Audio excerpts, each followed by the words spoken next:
আবারও আয়ানদের বাড়িতে বিয়ের সানাই বাঁচতে চলছে খুব শীঘ্রই। বিস্তারিত জানতে সম্পূর্ণ ভিডিওটি দেখতে থাকুন।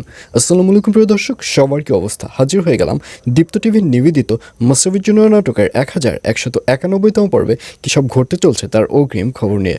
অলরাইট, এই পর্বে আপনারা দেখতে পারবেন আয়ানকে দেখা যাবে সে সকালবেলা ঘুম থেকে লাফিয়ে উঠবে, আর এই ব্যাপারটি খেয়াল করবে মনি।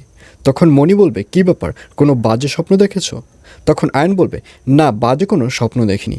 স্বপ্নের মধ্যে আমি দেখেছি যে আমি কেন জানি আবারও বিয়ে করতে যাচ্ছি, আর তোমাকে আমি বিয়ে করতে যাচ্ছি। আর এই কথা শুনে মনিকে দেখা যাবে সে অনেক হাসতে থাকবে। মনি বলবে, আসলে অনেক আগে মুরব্বীরা বলতো যে স্বপ্নে যদি কারো নিজের বিয়ে দেখে অথবা অন্য কারো বিয়ে দেখে, অথবা স্বপ্নের মধ্যে যদি নিজের মৃত্যু অথবা অন্য কারোর মৃত্যু দেখে, তাহলে নাকি খুব আপনজন মানুষের মৃত্যু হয়। আর তুমি যেহেতু স্বপ্নের মধ্যে বিয়ে দেখেছো, তাহলে আমার মনে হচ্ছে আপনজন কারোরই বিয়ে হবে। আর এই কথা শুনে আয়নকেও দেখা যাবে সে অনেক খুশি হবে। আয়ন বলবে, ভাগ্যিস আমি কোনো মৃত্যুর সংবাদ দেখিনি। মৃত্যুর সংবাদ দেখলে হয়তো আপনজন কারো মৃত্যু হয়ে যেত। আর এই কথা শুনে আয়ন এবং মনি দুজনেই অনেক হাসাহাসি করবে। আসলে সবথেকে মজার ব্যাপার হচ্ছে আয়নদের বাড়িতে আবারও নতুন করে বিয়ে হতে চলছে, আর সে বিয়েটি অন্য কারো নয়, সে বিয়েটি হতে চলছে আয়নের মা অর্থাৎ রুনা ম্যাডাম এবং জালাল চৌধুরীর। আর অন্যদিকে জান্নাতের বাবাকে দেখা যাবে সেবার রাতের বেলায় মনিকে খুন করবার প্রিপারেশন নেবে।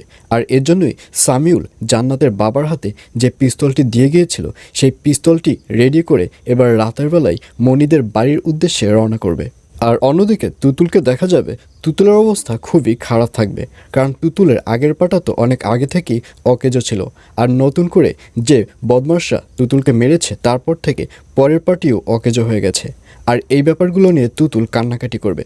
তুতুল সাগরকে বলবে, আসলে আমি ছোটোবেলা থেকেই পরের উপর নির্ভরশীলকে অপছন্দ করতাম। আমি ছোটোবেলা থেকেই নিজের উপর ডিপেন্ডেন্ট ছিলাম, কিন্তু বর্তমানে আমার পায়ের যে অবস্থা হয়েছে এতে আমার মনে হচ্ছে না যে আর বেশি দিন আমি নিজের উপর ডিপেন্ডেন্ট হতে পারবো। আর এই কথা শুনে সাগরকে দেখা যাবে সে তুতুলকে সাহস দিবে। সাগর বলবে, তুমি কী ধরনের কথা বলছো? তুমি কেন অন্যের উপর ডিপেন্ডেন্ট হবে? তুমি তো তোমার হাজব্যান্ডের উপরেই ডিপেন্ডেন্ট হবে।